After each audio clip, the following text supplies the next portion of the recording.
Lektion 1. Avkopplande retreater. Hej Anna, jag har funderat på att planera en weekendresa för att koppla av. Det låter underbart. Har du en specifik plats i åtanke?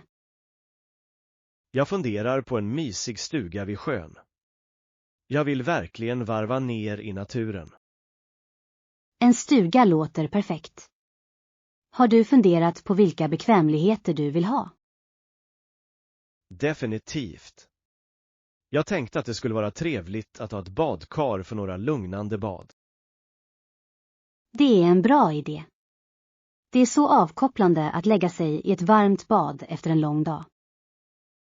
Exakt. Jag måste kolla om jag kan begära ett badkar när jag bokar stugan.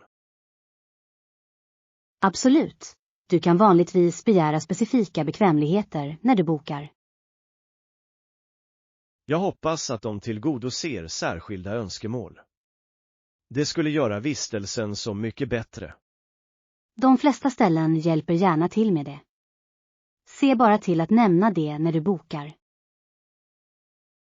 Bra poäng. Jag kommer också att fråga om närliggande vandringsleder.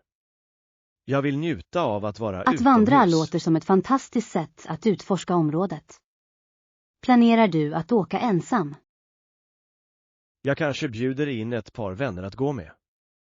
Det är alltid kul att dela erfarenheter. Definitivt. Dessutom är det bra att ha sällskap när du vandrar och kopplar av i stugan. Exakt. Vi kan laga mat tillsammans och njuta av härliga kvällar vid brasan. Det låter som en dröm. Att laga mat tillsammans bidrar till upplevelsen. Vad ska du göra? Jag tänker på enkla måltider. Kanske pasta och lite grillade grönsaker. Mums. Du kan till och med göra esmores till efterrätt vid brasan. Åh, absolut. Esmores är ett måste för alla stugresor. Det är så sant. Och glöm inte att ta med några bra böcker att läsa.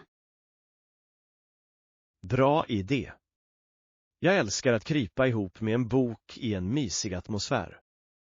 Det är det perfekta sättet att varva ner. Har du en bok i åtanke?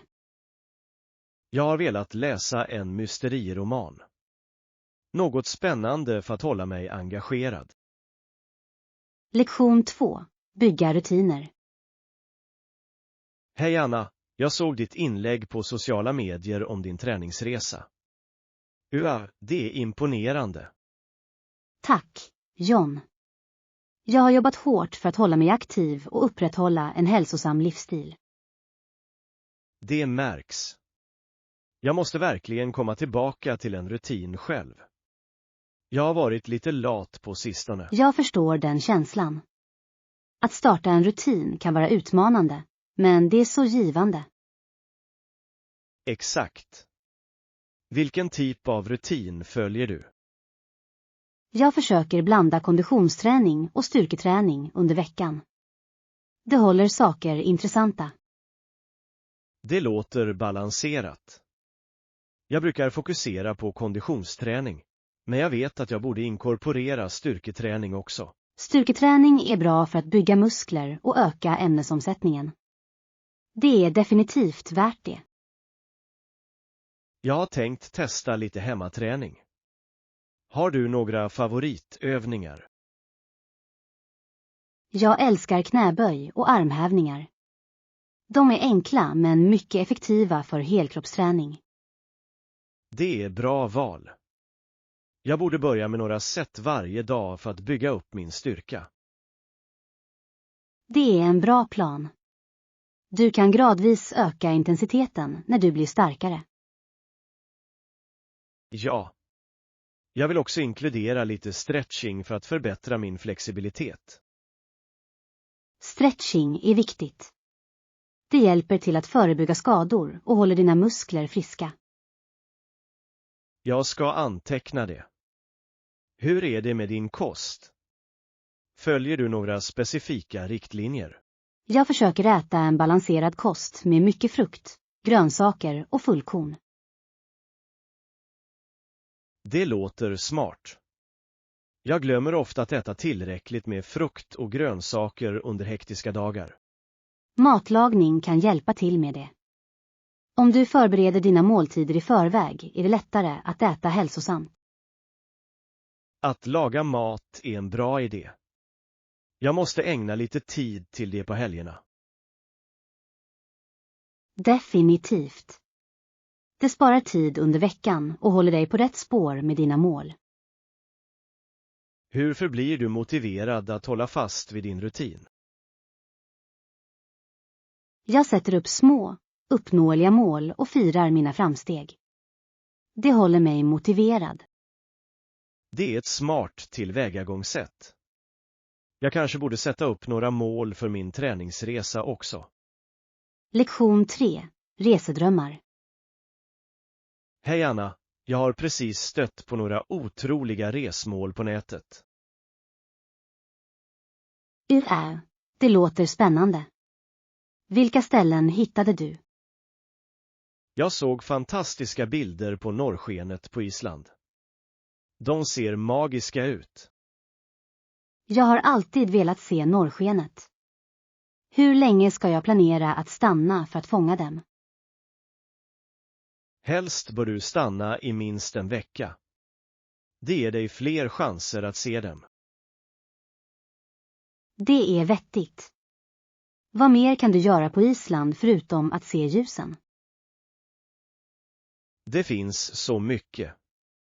Du kan utforska gejsrar, vattenfall och till och med koppla av i naturliga varma källor. Det låter som en dröm.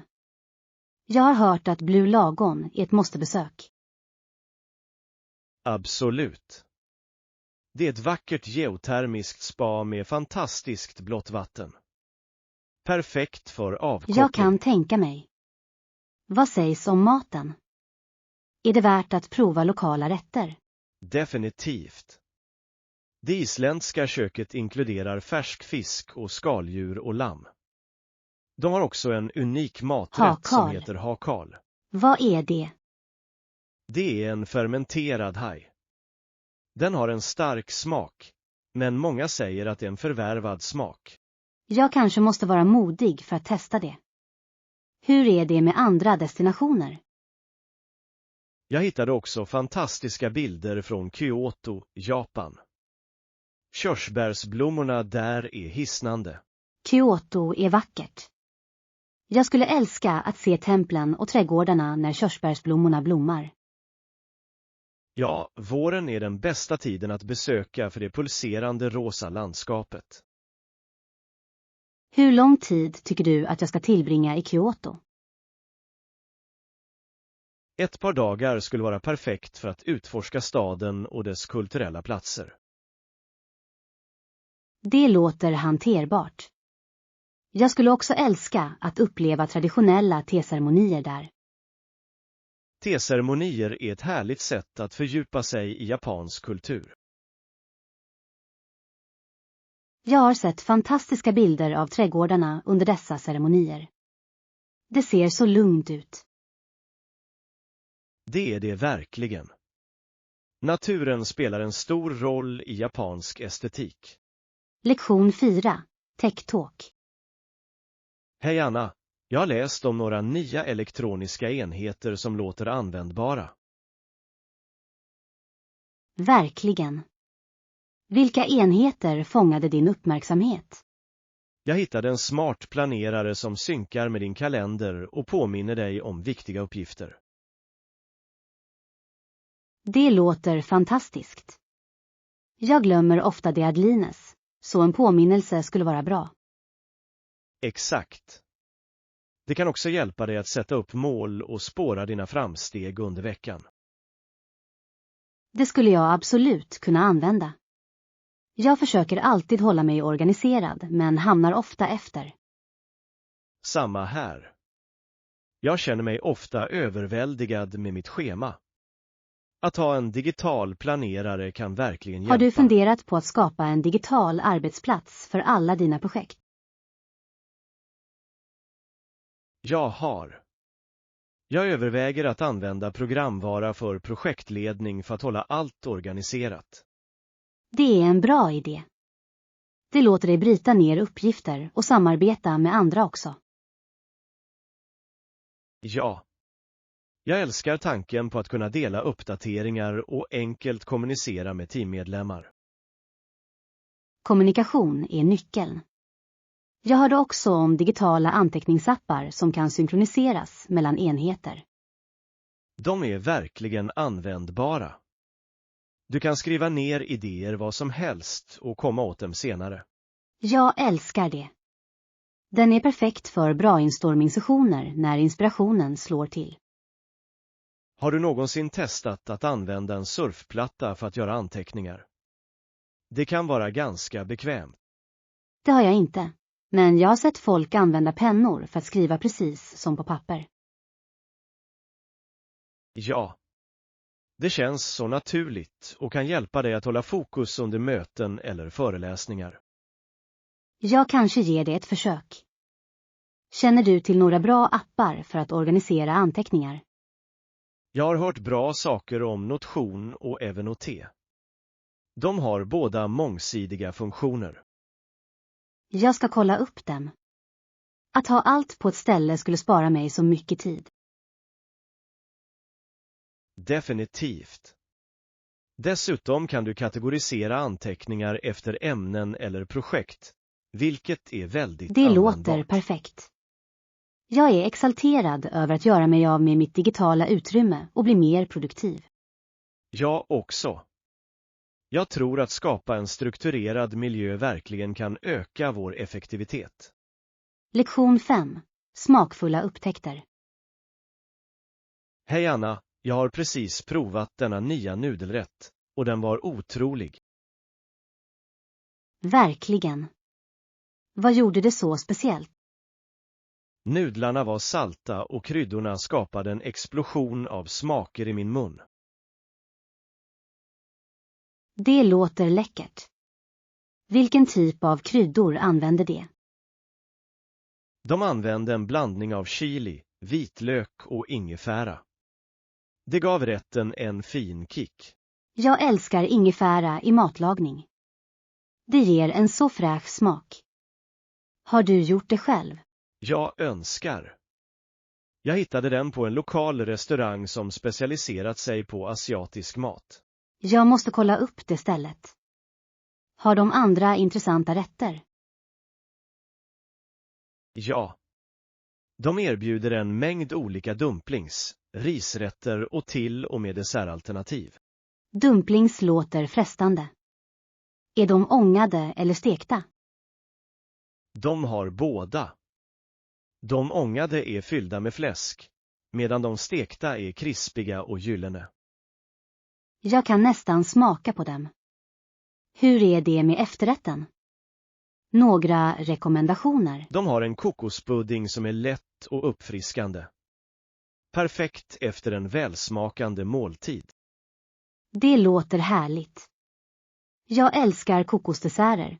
De är vanligtvis så krämiga och söta. Exakt. Kombinationen av smaker och texturer gör den till en perfekt finish. Jag blir hungrig bara av att höra om det. Planerar du att åka tillbaka snart? Definitivt. Jag vill prova fler rätter, speciellt deras kryddiga nudelsoppa nästa gång. Kryddig nudelsoppa låter som ett utmärkt val. Jag älskar en god, värmande soppa. Jag också. Den är perfekt för kyliga dagar. Har du en favorit nudelrätt? Jag är ett stort fan av pad thai. Kombinationen av jordnötter, lime och färska grönsaker är fantastisk. Pad thai är jättegott. Jag älskar hur det balanserar söta, syrliga och salta smaker. Exakt. Och krunken från jordnötterna ger en fin konsistens.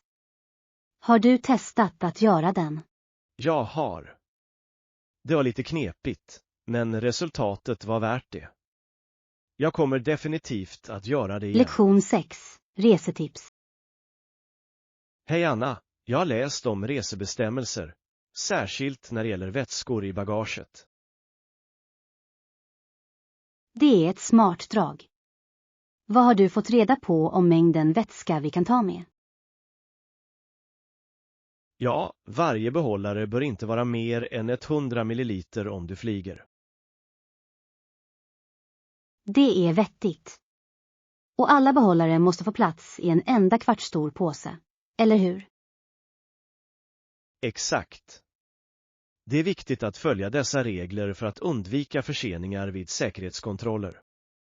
Har du någonsin varit tvungen att ta itu med det på flygplatsen? Jag har. En gång glömde jag en stor flaska shampoo och de var tvungna att slänga det. Nej då. Det låter frustrerande. Jag dubbelkollar alltid min väska nu. Bra idé. Det är bättre att vara säker än ledsen. Har du några resesaker du alltid packar? Definitivt. Jag tar alltid med en bärbar laddare. Det är en livräddare under långa flygresor. Det är ett bra tips. Jag brukar glömma att packa mitt och sluta oroa mig för mitt telefonbatteri. Ett annat måste för mig är brusreducerande hörlurar. De gör en enorm skillnad på flygplan. Jag kan tänka mig. Det är trevligt att stänga ute bruset och njuta av lite musik eller en bra film. Exakt. Hur är det med snacks? Tar du med dig något när du reser? Ja. Jag packar alltid lite nötter och granulastänger. De är friska och håller mig mätt. Det är smart. Flygplatsmat kan vara dyrt och inte alltid det bästa. Rätt. Att ha mellanmål till hands sparar både pengar och tid. Vilka snacks brukar du ta med? Jag älskar att ta med torkad frukt och mörk choklad. De är perfekta för en godis. Det låter läckert. Det borde jag prova nästa gång. Har du några tips för att hålla sig bekväm under en flygresa? Lager är nyckeln. Jag bär alltid en lätt tröja eftersom flygplan kan bli kyliga. Bra råd. Jag tar även med en nackkudde för extra komfort. Det hjälper mig att sova bättre. Jag måste skaffa en son. Att sova på flygplan kan vara knepigt utan ordentligt stöd. Totalt. Och glöm inte att hålla dig hydrerad. Dricksvatten är viktigt under långa flygresor. Lektion 7. Konditionsfördelar. Hej Anna, jag har kommit tillbaka till min träningsrutin på sistone. Det är jättebra. Det är fantastiskt, John. Vilka fysiska fördelar har du upplevt hittills? Tja, jag känner mig mer energisk under dagen, vilket är en enorm förbättring. Energi är så viktigt. Har du märkt några förändringar i din styrka eller uthållighet? Definitivt. Jag kan lyfta tyngre vikter nu och springa längre sträckor utan att känna mig utmattad. Det är imponerande. Det är otroligt hur snabbt våra kroppar kan anpassa sig till regelbunden träning. Det är det verkligen. Jag känner också att mina muskler är mer tonade, vilket stärker mitt självförtroende. Tonade muskler kan göra stor skillnad i hur vi känner för oss själva. Vilken typ av träning har du gjort? Jag har blandat styrketräning med konditionsträning, som löpning och cykling. Det håller saker intressant. Att blanda träningspass är ett smart tillvägagångssätt. Det hjälper till att förebygga tristess och arbetar med olika muskelgrupper. Exakt. Jag tycker också om grupplektioner. De motiverar mig att pressa mig själv hårdare. Grupplektioner kan vara så upplyftande. Det är fantastiskt att dela upplevelsen med andra. Säkert. Dessutom ger instruktörerna ofta användbara tips om form och teknik. Det är en stor fördel. Bra form är viktigt för att undvika skador. Har du haft några skador tidigare? Lyckligtvis inga allvarliga skador, men jag har haft lite ont av att överdriva det. Ömhet är vanligt, speciellt när man börjar en ny rutin. Gör du något för att hjälpa till med återhämtningen? Ja. Jag ser till att stretcha efter träningen och tar vilodagar när det behövs. Stretching är nyckeln. Det hjälper till att förbättra flexibiliteten och minskar risken för skador. Jag försöker också hålla mig hydrerad och äta en balanserad kost för att stödja min träning. Det är smart. Näring spelar en stor roll för hur vi mår och presterar. Vad brukar du äta? Jag fokuserar på magra proteiner, fullkorn och massor av frukt och grönsaker. Låter som en hälsosam kost. Lagar du dina måltider eller föredrar du avhämtning? Jag lagar mest mat hemma. Det är roligt att experimentera med nya recept och smaker. Lektion 8. Morgonrutiner. Hej Anna, jag har funderat på min morgonrutin på sistone. Det har varit lite kaotiskt. Jag kan relatera. En bra morgonrutin kan sätta en positiv ton för dagen. Vad brukar du göra? Jag skyndar mig upp ur sängen och hoppar ofta över frukosten. Det är inte det bästa sättet att börja dagen på. Om du hoppar över frukosten kan du definitivt känna dig trög. Har du funderat på att vakna tidigare? Ja, jag har funderat på det. Om jag kunde gå upp före KL9 varje dag skulle det vara till hjälp. Absolut. Att vakna tidigare ger dig mer tid att förbereda dig och koppla av innan du börjar din dag. Jag håller med. Jag skulle älska att träna lite på morgonen. Har du en morgonträningsrutin? Det gör jag. Jag brukar ta en snabb joggingtur eller yoga. Det ger mig energi resten av dagen. Det låter bra. Jag har hört att yoga också kan hjälpa till med flexibilitet och stresslindring. Det gör det verkligen. Även bara 15 minuter stretching kan göra stor skillnad i hur jag mår. Jag borde ge det ett försök. Vilka andra aktiviteter inkluderar du i din morgonrutin? Jag ägnar också några minuter åt att meditera. Det hjälper mig att rensa tankarna och fokusera på mina mål.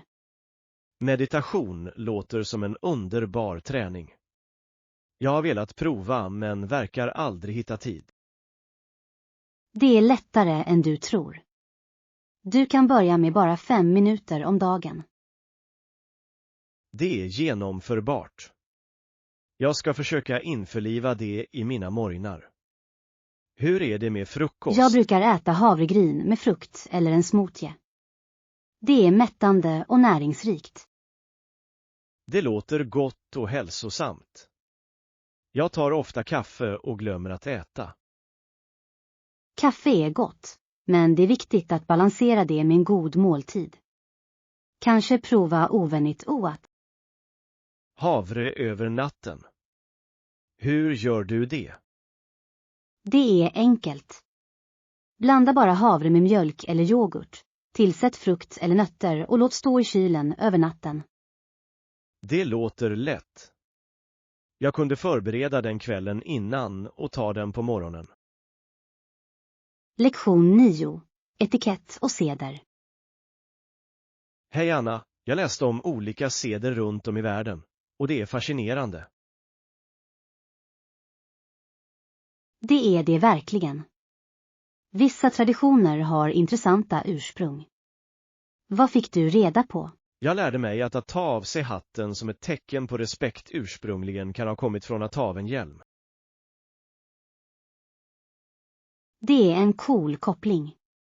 Det är vettigt att det symboliserar öppenhet och ödmjukhet. Exakt. Det är som att visa att du inte är ett hot. Har du märkt några ovanliga seder på dina resor? Ja. I vissa kulturer är det artigt att hälsa på människor med en pilbåge istället för ett handslag. Att buga är en respektfull gest. Jag har hört att det är vanligt i Japan. Vilka andra seder känner I du till? Italien är det vanligt att hälsa på alla i rummet, även om du inte känner dem. Det är intressant. Det skapar en vänlig atmosfär. Däremot föredrar vissa platser mer personligt utrymme. I vissa kulturer kan det vara obehagligt att stå för nära. Det är viktigt att känna till de lokala normerna. Absolut. Jag minns att jag kände mig lite vilsen när jag reste till ett nytt land utan att förstå etiketten. Det kan vara utmanande. Att läsa om tullen innan du besöker är alltid en bra idé. Ja. Det visar respekt för den lokala kulturen. På tal om tull, vad tycker du om att dricka? Dricks varierar så mycket. I vissa länder förväntas det, medan det i andra ses som oförskämt. Rätt. I USA är dricks vanligt, men i Japan är det inte nödvändigt eftersom service redan ingår. Jag tycker alltid att det är intressant hur seder utvecklas över tid. Har du någonsin varit i en situation där du inte visste vad du skulle göra? Ja. Jag använde en gång av misstag min vänstra hand för att passera något i ett land i Mellanöstern, och jag kände mig generad. Det är förståeligt. I vissa kulturer anses vänster hand vara oren. Det är bra att lära sig dessa saker. Säkert. Jag tror att medvetenhet om seder kan förbättra våra reseupplevelser och hjälpa oss att få kontakt med lokalbefolkningen. Absolut. Det öppnar dörren till mer meningsfulla interaktioner. Hur är det med bordsskick? Några tips. Bordsskick kan vara väldigt olika. På vissa ställen är det artigt att avsluta allt på tallriken, medan det på andra inte är det. Det har jag också märkt. I Frankrike kan till exempel lämna lite mat visa att du är nöjd. Det är en bra poäng. Att känna till dessa nyanser kan hjälpa till att undvika missförstånd. Lektion 10. Löneförhandling. Hej Anna, jag har funderat på att förhandla om min lön för mitt nya jobb. Det låter som ett smart drag. Har du en strategi i åtanke? Ja, jag planerar att betona min kompetens och erfarenhet under diskussionen. Det är ett bra tillvägagångssätt. Att lyfta fram dina styrkor kan ge dig mer inflytande. Exakt. Jag har undersökt den genomsnittliga lönen för min position och bransch, vilket hjälper. Det är viktigt. Att känna till ditt värde kan göra stor skillnad i förhandlingar. Jag vill också dela med mig av specifika exempel på mina tidigare prestationer för att visa mitt värde. Det är en fantastisk idé. Konkreta exempel kan övertyga arbetsgivare om dina förmågor. Det tycker jag också. Jag förbereder mig också för att diskutera hur jag kan bidra till företagets framgång. Att visa hur du kan skapa värde är avgörande. Har du tränat på dina förhandlingsförmåga? Jag har spelat rollspel med en vän för att bygga upp mitt självförtroende för samtalet. Det är en smart taktik. Övning kan hjälpa dig att förutse frågor och invändningar. Rätt. Jag vill vara redo för alla moterbjudanden de kan komma med. Det är bra att ha en tydlig uppfattning om vad du vill och vad du är villig att acceptera. Jag håller med. Jag överväger också icke-löneförmåner, som ytterligare semesterdagar eller flexibla timmar. De är också viktiga. Ibland kan förmåner vara lika värdefulla som en högre lön. Exakt. Jag vill ha ett väl avrundat ersättningspaket som speglar mina behov. Det är ett praktiskt tillvägagångssätt. Finns det några förhandlingstekniker du planerar att använda? Jag har läst om tystnadstekniken, där du pausar efter att ha angett dina löneförväntningar. Det kan vara effektivt. Tystnad uppmuntrar ofta den andra parten att fylla luckan med ett erbjudande. Ja. Det är viktigt att inte förhasta samtalet. Jag vill låta självsäker och komponerad. Det är nyckeln. Att upprätthålla en positiv attityd kan också påverka förhandlingsprocessen. Absolut. Jag planerar att uttrycka min entusiasm för rollen samtidigt som jag diskuterar mina förväntningar. Lektion 11. Förstå korruption. Hej Anna, jag stötte på termen i korruption när jag läste om regeringsfrågor. Det är ett viktigt ämne. Korruption kan få allvarliga konsekvenser för samhället. Vad lärde du dig? Jag lärde mig att när en tjänsteman i en regering eller ett företag agerar oärligt, säger vi att den här personen är korrupt. Exakt. Korruption innebär ofta att man missbrukar makt för personlig vinning. Det kan innefatta mutor eller bedrägerier. Rätt. Det är alarmerande hur korruption kan undergräva förtroendet för institutioner. Har du sett exempel på detta? I vissa länder har regeringstjänstemän ertappats med att förskingra offentliga medel. Det är nedslående. Det är sant. Det avleder resurser från viktiga tjänster som utbildning och hälsovård. Absolut. Korruption kan hindra ekonomisk utveckling och förvärra ojämlikheten. Jag läste också att korruption kan vara svårt att eliminera eftersom det ofta blir systemiskt. Det är en bra poäng. När korruption är utbredd kan det skapa en kultur av olikhet. Exakt. Människor kan känna att det är normalt att engagera sig i korrupta metoder om alla runt dem gör det. Det är en ond cirkel. Vad tror du kan göras för att bekämpa korruption? Transparens är nyckeln. Regeringar bör göra sin verksamhet öppen för offentlig granskning. Jag håller med. Transparens hjälper till att hålla tjänstemän ansvariga och minskar möjligheter till korruption. Utbildning är också avgörande. Att lära människor om deras rättigheter kan ge dem möjlighet att motstå korruption. Definitivt. Informerade medborgare är mer benägna att kräva ansvar från sina ledare. Jag läste att oberoende medier spelar en avgörande roll för att avslöja korrupta aktiviteter. Det är sant. Undersökande journalistik kan avslöja skandaler och informera allmänheten. Det är imponerande hur media kan påverka förändringar genom att lyfta fram korruption. Ja. När människor är medvetna om korruption kan de driva på för reformer och bättre styrning. På tal om reformer har vissa länder infört antikorruptionslagar. Har du hört talas om dem? Ja. Lagstiftning som syftar till att förebygga korruption kan bidra till att skapa en mer etisk miljö. Det är uppmuntrande att se regeringar vidta åtgärder mot korruption. Men efterlevnaden är avgörande. Lektion 12. Nätverk och kommunikation.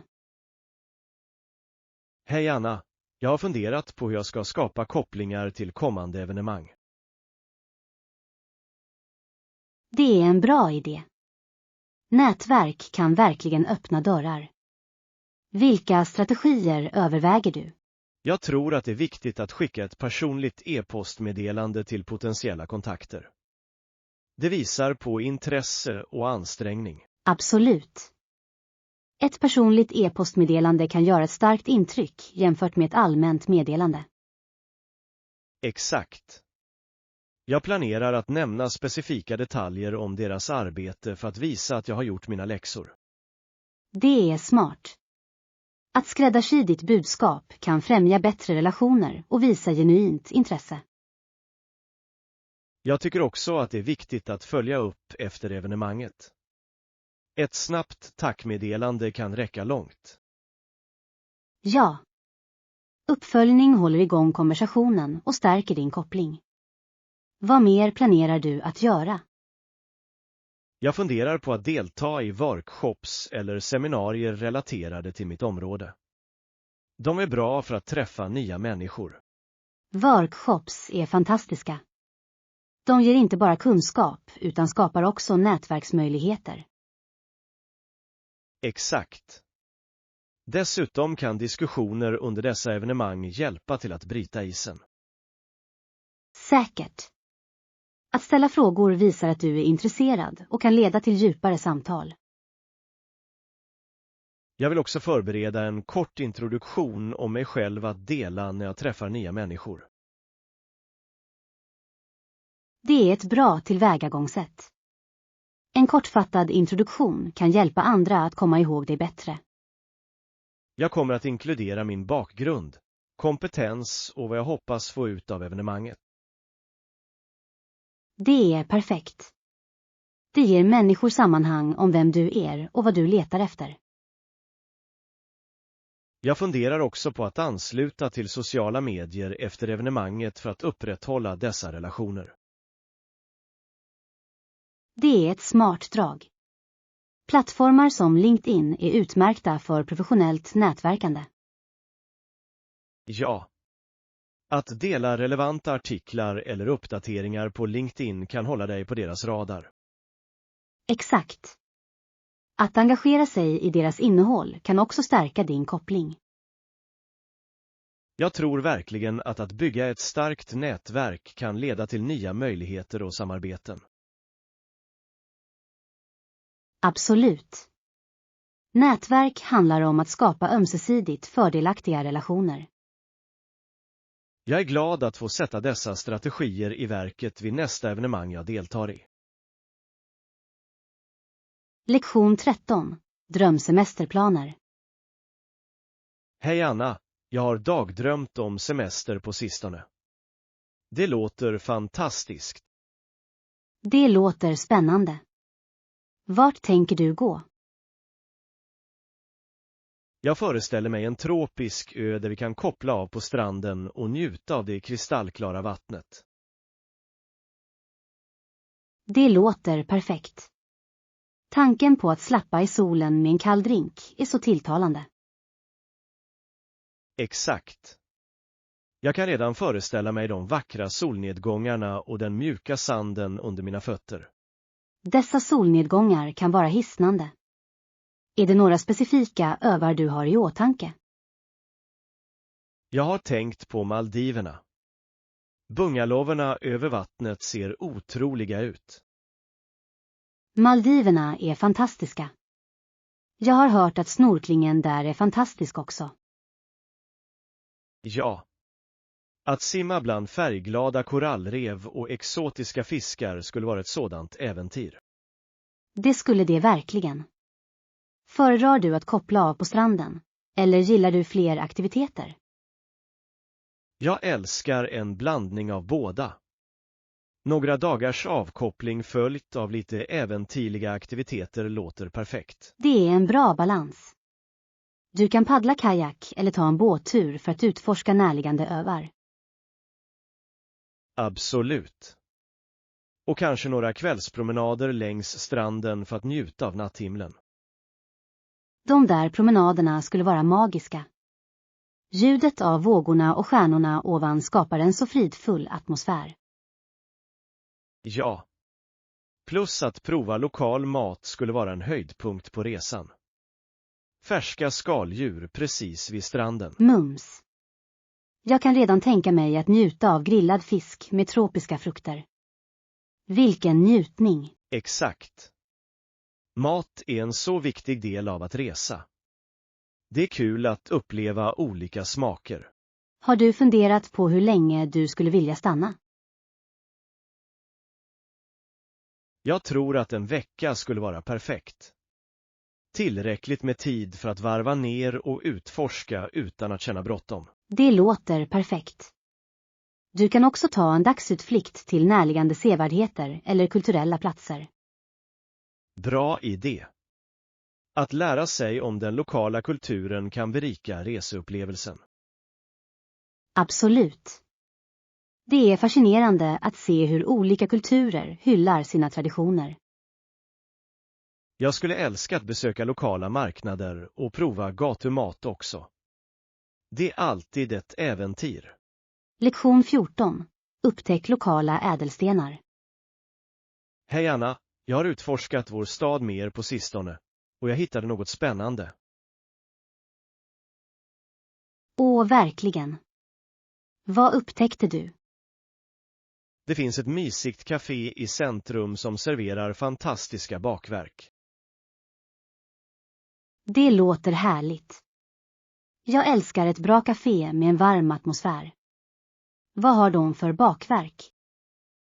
De har allt från fläckiga croissanter till rika chokladeclairs. Det är en konditorälskars dröm. Mums. Jag kan redan tänka mig att njuta av en färsk croissant med en kopp kaffe. Har de några specialdrycker? Ja. De erbjuder unika kaffeblandningar och till och med en säsongsbetonad pumpakryddlatte som är riktigt populär. Det låter perfekt till hösten. Jag tycker om att prova olika smaker av kaffe. Är det en hektisk plats? Det kan bli ganska hektiskt, särskilt på helgerna. Många människor älskar att koppla av där med vänner. Det är ett gott tecken. Det måste ha en skön stämning. Har de sittplatser ute? Ja, det gör det. Det finns en härlig uteplats där du kan sitta och njuta av den friska luften. Jag älskar uteservering. Det är bra för att titta på folk medan du smuttar på kaffe. Exakt. Dessutom är kaffet inrätt med lokal konst, vilket bidrar till den mysiga atmosfären. Det är underbart. Att stödja lokala artister är en så fin touch. Har du testat något av deras bakverk? Jag åt en hallontårta häromdagen och det var jättegott. Bären var så färska. Det låter fantastiskt. Jag älskar desserter som balanserar sötma med lite syrlighet. Jag håller med. Jag funderar på att ta med några vänner dit i helgen för att dela upplevelsen. Det är en bra idé. Det är alltid kul att njuta av god mat i trevligt sällskap. Exakt. Dessutom vill jag att de ska prova kaffets berömda kanelbullar. De är enorma. Jättestora kanelbullar. Räkna med mig. Jag vill gärna gå med er alla och prova dem. Perfekt. Ju fler desto roligare. Vi kan göra en rolig utflykt av det. Jag ser fram emot det. Att utforska nya platser i staden kan leda till fantastiska minnen. Definitivt. Det är trevligt att upptäcka lokala platser istället för att alltid gå till kedjerestauranger. Lektion 15. Hitta fred i naturen. Hej Anna, jag besökte den botaniska trädgården igår och det var otroligt. Det låter fantastiskt. Jag har alltid velat åka dit. Hur var det? Det var som att kliva in i en fridfull, lugnande scen. Blommorna stod i full blom och färgerna var livfulla. Jag kan tänka mig. Naturen har ett sätt att lugna sinnet. Tog du några bilder? Ja, jag tog ganska många. Rosorna var särskilt fantastiska och det fanns så många sorter. Rosor är vackra. Jag älskar deras doft också. Fanns det några andra intressanta växter? Definitivt. De hade en avdelning med tropiska växter och löven var enorma. Det kändes som en djungel. Det låter fascinerande. Jag älskar mångfalden av växter i botaniska trädgårdar. Såg du något vilda djur? Ja. Det var fjärilar som fladdrade runt och till och med några fåglar som sjöng i träden.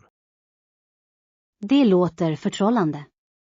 Att vara omgiven av naturen kan vara så uppfriskande. Hur kände du dig där? Jag kände mig avslappnad och föryngrad.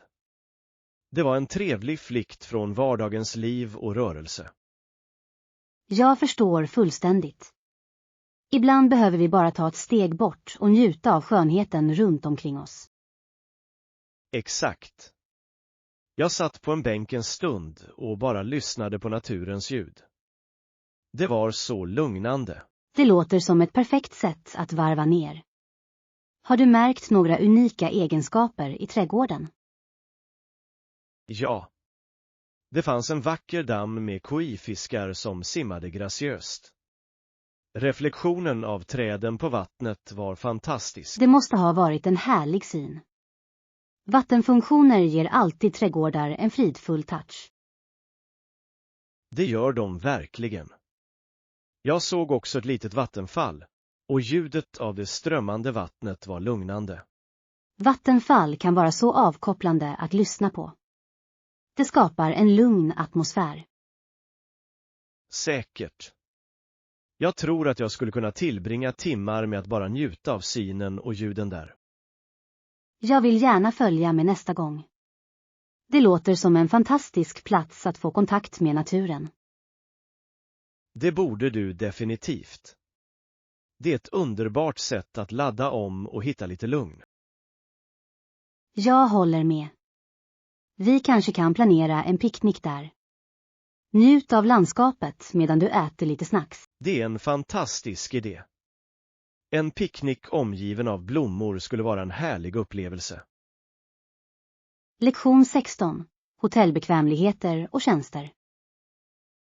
Hej Anna, jag har en fråga om hotellets gym. Kan du hjälpa mig? Naturligtvis. Vad vill du veta? Jag är nyfiken på vilken typ av utrustning de har. Vet du om den är välutrustad? Jag tror att de har ett bra utbud av utrustning, inklusive löpband, vikter och till och med några yogamattor. Det låter lovande. Jag letar alltid efter ett gym som har både konditionstränings- och styrketräningsalternativ. Definitivt. Det är bra med variation. Planerar du att använda gymmet under din vistelse? Ja. Jag gillar att behålla min träningsrutin, även när jag reser. Det hjälper mig att känna mig energisk. Det är ett smart tillvägagångssätt. Har du kollat om de erbjuder några träningspass också? Jag har inte tittat på den. Tror du att det skulle vara värt att gå med i en klass? Absolut. Klasser kan vara ett roligt sätt att hålla sig motiverad och träffa nya människor. Det är en bra poäng. Jag kanske gillar ett gruppträning. Det kan göra träningen roligare. Dessutom ger instruktörer ofta värdefulla tips och säkerställer att du gör övningarna korrekt. Rätt. Jag kan alltid använda vägledning för att förbättra min form. Finns det några specifika klasser du rekommenderar? Jag har hört att yoga- och spinningklasser är väldigt populära. De erbjuder båda fantastiska träningspass. Yoga låter avkopplande, medan spinning definitivt skulle få mitt hjärta att pumpa. Jag kanske provar båda. Det är en bra plan. Kolla också om gymmet har bastu eller ångbad. De är bra för återhämtning. Och jag älskar bastu. De är perfekta för att koppla av efter ett träningspass. Tror du att det här hotellet har en? Jag tror det gör det. En bastu kan verkligen förbättra din träningsupplevelse. Det är bra för muskelavslappning. Jag är glad att höra det. Jag kommer definitivt att leta efter de bekvämligheterna när jag checkar in. En annan sak att tänka på är hotellets läge. Är det nära till parker eller löparleder? Ja, jag märkte att det finns en stor park i närheten. Jag kanske tar en löptur där istället för att använda löpbandet. Det låter härligt. Att springa utomhus kan vara uppfriskande och ge dig en förändring av landskapet. Exakt. Jag tycker om att vara utomhus. Det gör att träningen känns mindre som en syssla. Lektion 17. Familjebesök och berättelser. Hej Anna, gissa vad? Min farfar från Irland kommer snart och hälsar på oss. Det är spännande. Jag älskar familjebesök. Hur länge har det gått sedan du såg honom senast? Det har gått ett par år. Han kom över med båt förra gången, vilket är ett riktigt äventyr. En båttur låter fantastiskt. Berättade han några historier om sin resa? Ja. Han pratade om hur vackert havet var och hur han till och med såg delfiner längs vägen. Delfiner. Det måste ha varit en magisk syn. Jag skulle gärna se dem i det vilda. Absolut. Han sa att det fick den långa resan att kännas kortare. Han njuter av havets skönhet. Jag kan förstå varför. Det är något lugnt med att vara på vattnet. Vad mer delade han med sig av? Han nämnde att träffa intressanta människor på båten, som resenärer från olika länder. Det låter fascinerande. Att träffa nya människor kan göra resor så mycket mer berikande. Definitivt. Han älskar att lyssna på deras berättelser och dela med sig av sina egna erfarenheter. Din farfar låter som en fantastisk berättare. Har han några favoritsagor? Och han har massor. En av mina favoriter handlar om hans barndom på Irland och de spel han brukade spela. Det låter härligt. Det är underbart att höra om familjens historia och traditioner. Ja, det kopplar oss verkligen till våra rötter. Jag kan inte vänta med att höra fler historier när han besöker. Har du planerat några aktiviteter för hans besök? Jag tänkte att vi kunde ta honom till några lokala sevärdheter. Kanske besöka det gamla slottet i närheten. Det är en bra idé. Slott har en så rik historia. Jag är säker på att han kommer att njuta av det. Ja. Och jag vill också presentera honom för några av våra favoriträtter, som grillmat och pizza. Perfekt. Mat kan vara ett underbart sätt att knyta an. Vilken är hans favoriträtt? Han älskar traditionella irländska rätter, som shepherd's pie. Jag kanske försöker göra det åt honom. Det låter läckert. Att laga mat tillsammans kan också vara en rolig aktivitet under hans besök. Exakt. Jag är upphetsad bara jag tänker på det. Det ska bli fantastiskt att spendera kvalitetstid med honom. Lektion 18. Utforska universitetslivet. Hej Anna, har du hört talas om University of Windsor? Jag har läst på det. Ja, det har jag. Det är känt för sina olika program och vackra campus. Vad fångade din uppmärksamhet? Jag älskar hur de har elever från hela världen, från väst till öst och söder till norr. Det skapar en så rik kulturmiljö. Absolut. Mångfald i en universitetsmiljö kan förbättra lärandeupplevelser. Har du funderat på att söka dit? Jag funderar på det. De erbjuder några unika program som passar mina intressen, särskilt i internationella relationer. Det låter som ett fantastiskt val. Att studera internationella relationer kan öppna många dörrar. Vilka specifika områden intresserar dig? Jag är särskilt intresserad av diplomati och globala frågor. Jag tror att det är viktigt att förstå olika kulturer. Det är ett värdefullt perspektiv. Dessutom kan lära sig av klasskamrater med olika bakgrunder ge verkliga insikter. Exakt. Jag skulle älska att höra deras berättelser och erfarenheter. Det skulle bredda min förståelse av världen. Vet du om de har några studentorganisationer med anknytning till internationella studier? Ja, de har några, som International Students Association. Det är ett bra sätt att få kontakt med andra. Det låter perfekt. Att gå med i sådana organisationer kan hjälpa dig att få vänner och nätverka. Definitivt. Jag läste också att universitetet arrangerar kulturevenemang och festivaler under hela året. De händelserna måste vara så roliga. Det är ett utmärkt tillfälle att fira olika kulturer och traditioner. Säkert. Jag tror att deltagande i dessa evenemang skulle berika min universitetserfarenhet. Har du tittat på campusfaciliteterna? Jag hörde att de har ett fantastiskt bibliotek och studieutrymmen. Ja. Biblioteket har en stor samling av resurser och studieområdena är utformade för grupparbete. Det är viktigt. Samarbetsutrymmen kan göra studier mer engagerande och produktiva. Jag håller med. Och jag såg också att de har ett gym och idrottslag. Att hålla sig aktiv är viktigt för mig. Det är en bra funktion. Att balansera akademiker och fysisk aktivitet är nyckeln till en hälsosam livsstil. Absolut. Jag är exalterad över möjligheten att gå med i ett idrottslag och få nya vänner. Det låter som att du verkligen överväger den här möjligheten på allvar. Har du besökt campusen?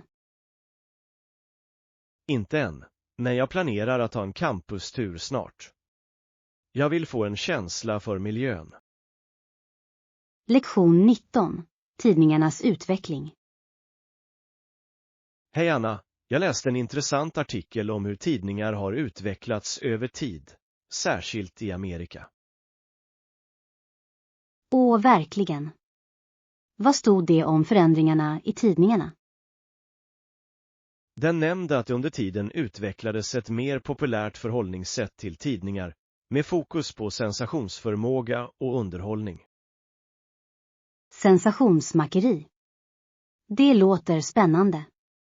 Jag antar att det lockar fler läsare, men det kan också förändra nyhetskvaliteten. Exakt.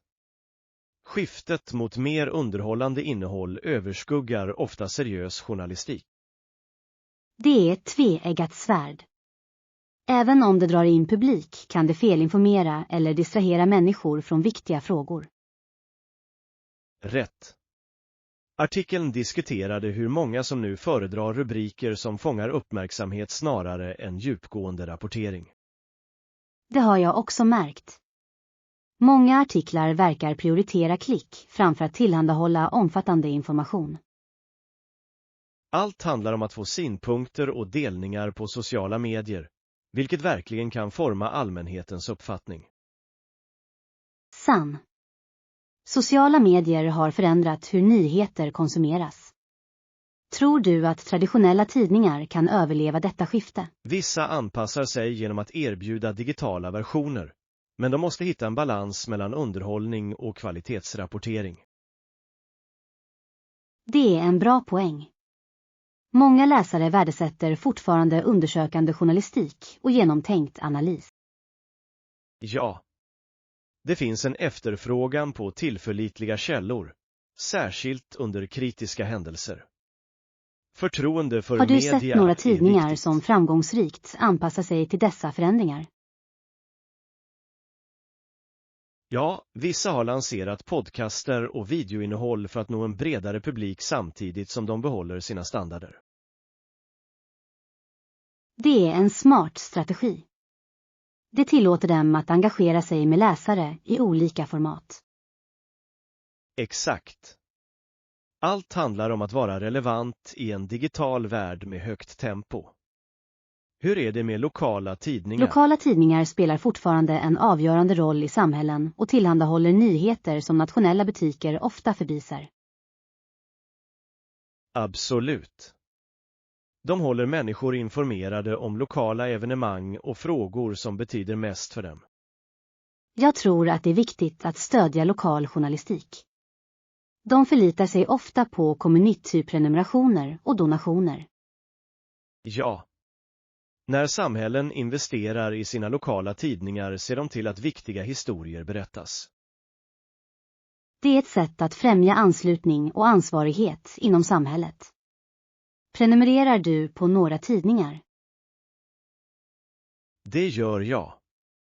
Jag föredrar att läsa en blandning av lokala och nationella nyheter för att hålla mig informerad om olika perspektiv. Lektion 20. Vikten av tydlig kommunikation. Hej Anna, jag läste om hur viktigt tydlig kommunikation är inom olika områden. Det låter intressant. Vilka aspekter av kommunikationen fokuserade de på? De diskuterade hur förståelse av logiken bakom förändringar i kommunikationsmetoder är avgörande för framgång. Absolut.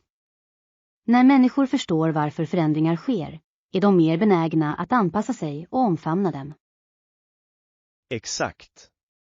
Till exempel i affärer kan tydlig kommunikation förbättra lagarbetet och öka produktiviteten. Jag håller helt med. Felkommunikation kan leda till misstag och missförstånd, vilket kan bli kostsamt. Rätt.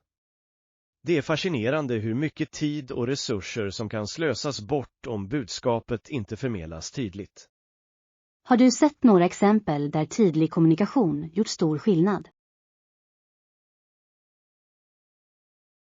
Ja. Inom sjukvården kan till exempel tydlig kommunikation mellan läkare och patienter förbättra behandlingsresultaten. Det är ett bra exempel. Patienter som förstår sina tillstånd är mer benägna att följa medicinska råd. Exakt. Det ger dem möjlighet att ta ansvar för sin hälsa. Hur är det med utbildningen? I utbildningen hjälper tydlig kommunikation eleverna att förstå begreppen bättre och uppmuntrar aktivt deltagande. Sann. När lärare kommunicerar effektivt känner eleverna sig mer bekväma med att ställa frågor. Och det främjar en positiv inlärningsmiljö. Det är viktigt att eleverna känner sig stöttade. Definitivt. Jag tror också att i personliga relationer kan tydlig kommunikation förebygga konflikter. Ja, missförstånd kan ofta leda till onödiga argument. En öppen dialog är nyckeln. Det är det verkligen.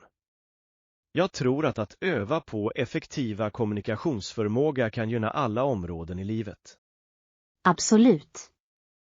Har du några tips för att förbättra kommunikationsförmågan? Ett tips är att alltid lyssna aktivt. Det visar att du värdesätter den andra personens perspektiv. Det är en utmärkt poäng. Aktivt lyssnande kan främja förtroende och göra samtalen mer meningsfulla. Ett annat tips är att vara kortfattad. Att komma till saken hjälper till att undvika förvirring och håller konversationen fokuserad. Jag håller med. Att vara kortfattad kan spara tid och säkerställa att huvudidéerna kommuniceras effektivt. Att använda positivt kroppsspråk kan också förbättra kommunikationen. Icke-verbala signaler spelar en stor roll. Lektion 21. Konsten att skriva brev.